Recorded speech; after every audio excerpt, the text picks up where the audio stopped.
My friends, the United States Navy rules the world's oceans without question. It's been that way for decades, you know. But few in their right mind would argue that it remains by far the most lethal and capable naval force on the planet when it comes to projecting global power in blue water operations. The American ability to deploy massive strike groups in the Middle East, the Caribbean Sea, and the Indo-Pacific all at the same time speaks for itself. But we need to be frank and look at the shadows that official propaganda hides. In recent years, their new and revolutionary shipbuilding projects haven't exactly gone as planned, to say the least, and this is very serious. Projects that were supposed to shape the 21st century, like the littoral combat ship, the LCS, the Constellation-class frigate, and the massive Zumwalt-class destroyer were all announced. Those with pomp and circumstance as next-generation systems were the crown jewels. But the reality of physics and economics came knocking at the door.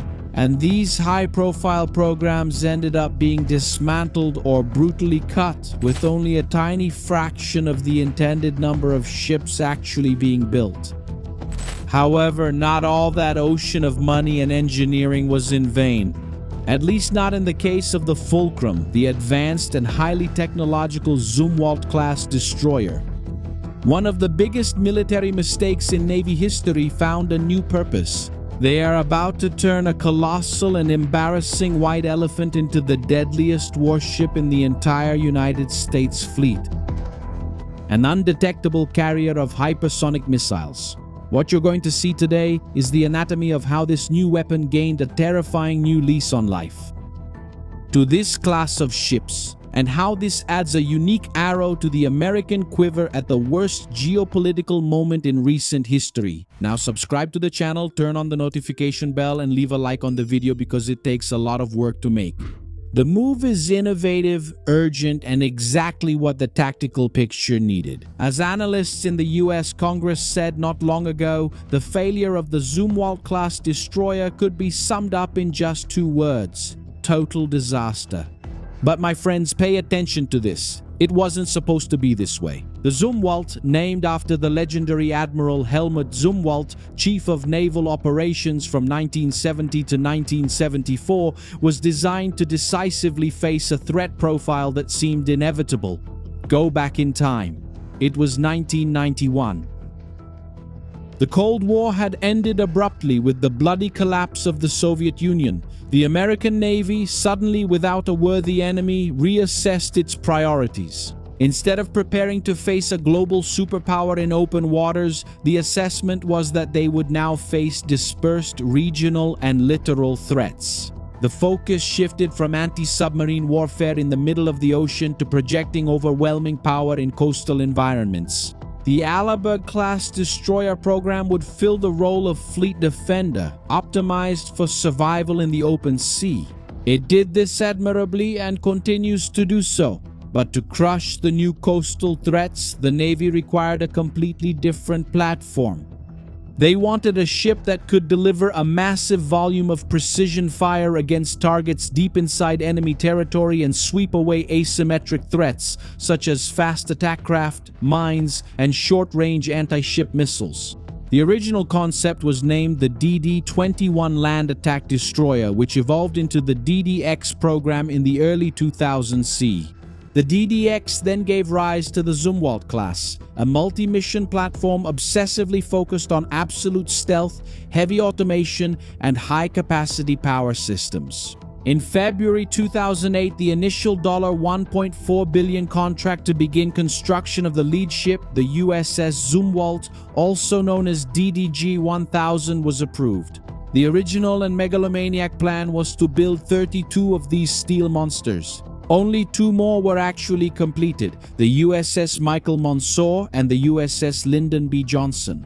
But all 3 only officially entered service more than a decade after the Navy had already pulled the plug and canceled the other 29 ships.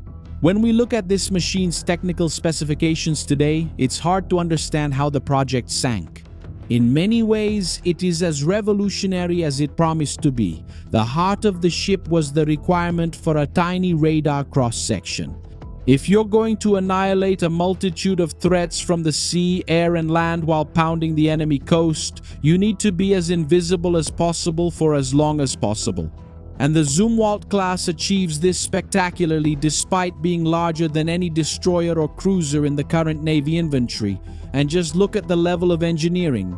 It has an impressive length of 186 meters abeam, that's 24.6 meters wide, a draft of 8.4 meters, and an incredible displacement of 15,656 tons.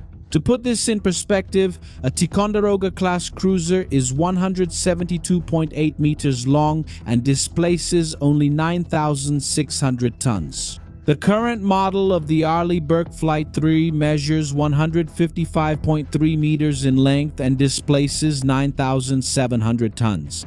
As you can see, despite being substantially longer and wider, the Zumwalt operates with a shallower draft precisely designed for its coastal mission profile.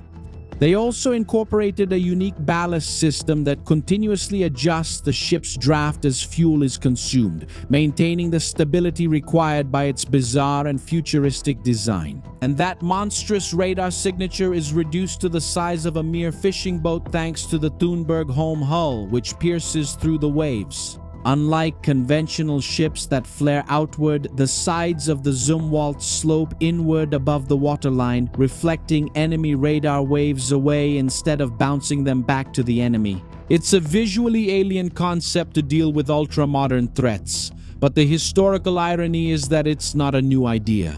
This design was common in warships until the early 19th century, and it was abandoned due to serious concerns about stability. The inverted bow allows the ship to cut through the wave like a knife instead of riding over it. Traditional naval officers hated the idea. They argued that if a strong wave hit the stern of the ship while it was tilting downward, the rear would come out of the water. It would lose its transverse stability and simply capsize in the middle of the ocean, but these fears were decisively crushed during deployment in 2019 in Alaska.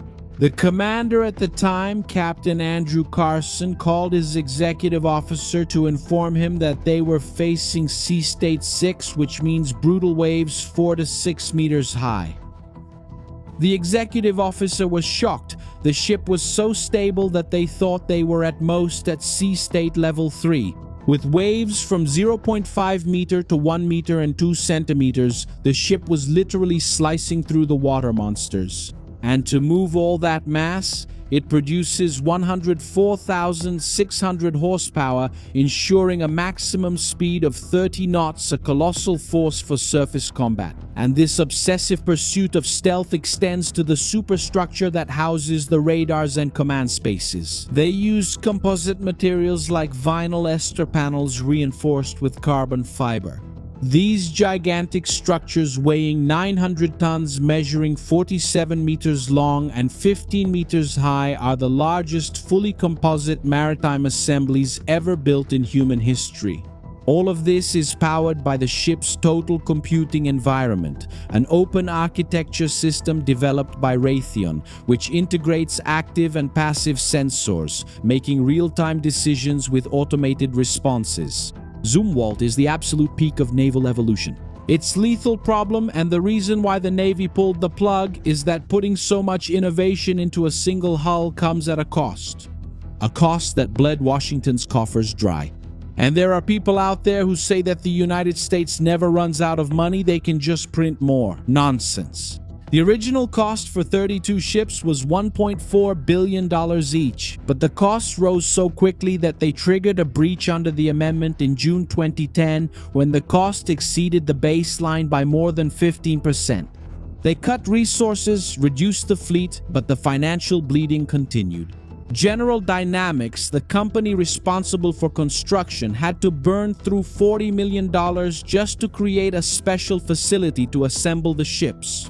The final bill in April 2016 reached the astronomical mark of $22.5 billion for just 3 vessels. That gives the unbelievable average of $7.5 billion per ship if you include research and development. Compare that with reality. The cost per ship is 2.2 to 1 billion RM. The cost of an attack ship is 2 to 2.5 billion RM. That's about 1/3 of the previous amount. A top-of-the-line nuclear RM submarine comes with an alert berth as a bonus, and that's for $1 billion. Because of this management disaster, the ship's main weapon has practically become a useless piece of metal. The advanced weapon system, made up of two 155mm naval guns, was designed exclusively to use long-range land attack projectiles that could hit targets 153 kilometers away. The ship could carry almost 1,000 of these projectiles. It seemed like doomsday for the enemy, but the cost of each of these projectiles skyrocketed to somewhere between $800,000 and $1 million. That's for each shot. The development of the ammunition was cancelled. Since the cannons had an automated loading system and unique slow rifling, they were incompatible with standard NATO ammunition. The most expensive ship in history went to sea without being able to use its primary offensive weapon. It still carried 80 cells of the Mk-57 peripheral vertical launch system on the edges of the hull, capable of launching Tomahawk missiles and air defense interceptors, as well as two 30mm cannons. But what's the use of impeccable defense if your deep strike capability has been crippled? This is exactly where our tactical metaphor for what the Pentagon did comes in. They applied the Lazarus Predator tactic. The Zumwalt was dead on paper, a financial white elephant, but Washington decided to resurrect it not just for patrolling the coast, but to make it the deadliest and most untouchable sniper on the planet. And no one is talking about this with the proper accuracy. The Pentagon removed the inoperative cannons and in their place installed 4 advanced payload modules. They are monstrous tubes, 2.2 meters in diameter, each housing 3 missiles. And these aren't just any missiles. The Zumwalt-class is being modified to use the conventional prompt strike system, a hypersonic boost glide weapon with precise accuracy. It's a hypersonic boost glide weapon capable of traveling more than 2,600 kilometers, and it's one of the main new features. Non-nuclear and ultra-fast strike capability that tears through modern defenses and hits threats almost instantly. The GPS is part of a new lethal family from Lockheed Marsh, sharing the hypersonic glide body with the Army, which reduces costs and accelerates lethality. These missiles combine a rocket boost phase and then glide using aerodynamic force. And in May 2025, the Navy conducted a successful ground test at Cape Canaveral using cold gas launch, where the rocket motor only ignites after being ejected into the air, protecting the platform. Now, the Zumwalt will carry 12 of these ballistic abominations. This absolutely changes the entire geopolitical game. It turns a failed coastal support ship into the main long-range stealth strike platform. Something vital for conflict in the Pacific theater. Hypersonic weapons maneuver in flight at mind-blowing speeds of over 1.6 kilometers per second. And they are virtually impossible to be intercepted by enemy air defenses. Commanders will be able to annihilate targets almost 3,000 kilometers away, comfortably out of the enemy's reach. The response time has been slashed. The old Tomahawk takes a whole hour to cover 800 kilometers. The hypersonic CPS missile hits that same target in 10 minutes. It travels from Guam to the Taiwan Strait in exactly half an hour, and the destructive force doesn't come from conventional explosives. The system uses a warhead that weighs less than 13.6 kilograms, less than what many cheap drones from Ukraine carry. The destructive power comes from the brutal kinetic force of the hypersonic impact, designed to obliterate an area the size of an entire parking lot just by the colossal transfer of energy. In addition to that, the ship will undergo a modification to increase its fuel autonomy, converting saltwater ballast tanks into oil tanks, allowing the beast to patiently lie in wait for much longer in the depths of the Pacific Ocean. China knows this and is already desperate. The People's Liberation Army is monitoring this metamorphosis, and this is where the genius of the Predator Lazaro is revealed. Because while China spends billions setting up the A280 area denial to keep the old American aircraft carriers away from its coast, the Zumwalt enters this forbidden zone. Invisible to radar, it unleashes hypersonic hell in a matter of minutes and disappears before Beijing can even sound the alarm sirens. But the big question that divides the Pentagon is still on the table. Is it worth investing $1.5 billion just to integrate these 12 missiles into 3 ships? Well, a growing group of strategists claims that the era of large warships is over. With $1.5 billion, the US Navy could flood the sea with dozens of large unmanned surface vessels or dozens of submarines. Autonomously, Ukraine used cheap naval drones to drive out the proud Russian Black Sea Fleet, and the Americans have already felt the impact of drone swarms in the Red Sea. War is becoming cheaper and more decentralized, but no drone swarm carries the terrifying decapitation strike power of hypersonic weapons fired from the shadows. The USS Zumwalt will return to active service at the end of 2026. The USS Lyndon B. Johnson, it's already being stripped of its old cannons, and when these machines return to the water, we'll find out if the severe electrical failures and saltwater leaks in the engines which haunted the 2017 tests were finally fixed in the dry dock. We are witnessing the birth of the most lethal weapon in naval engineering, forged from the ashes of a billion-dollar failure. The Navy put all its chips on the resurrection of this machine to balance the scales of power in the Pacific. And I want you who can see the gears of this strategic game to go down to the comments now and record our verdict for this new era of invisible warfare. Show that our community of analysts understands the gravity of what has been activated. Type in big capital letters, Hypersonic Ghost. I repeat, take your post in our bunker, show that you master reading this tactical map and make your mark, and in the comments, Hypersonic Ghost. I thought it was an excellent idea. Now, if you think this is just a matter of military technology, pay attention to this. The Zumwalt-class is physical proof that if you don't have the right method, technique, and strategic direction, even the biggest investment on the planet turns into useless scrap. And that's exactly how your digital career is stagnating. You have incredible knowledge, but you remain invisible, watching mediocrity get rewarded every day. The difference between anonymity and the top isn't luck, it's engineering. And by mastering this architecture, I started reaching 50 million views every month on my social media. Most importantly, I'm monetizing in dollars. Pay attention to this math. The dollar is worth 5 times more than the real.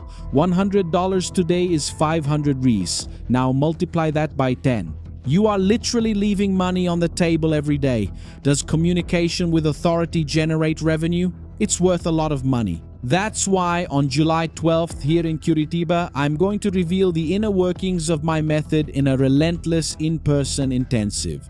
Inside my professional studio with my team, there are strictly 10 physical seats for those who have decided to turn knowledge into scale and revenue. The QR code, it's on the screen now. Type I want in the comments right now and secure your VIP spot before the 10th one is filled and the steel door closes. So don't waste time.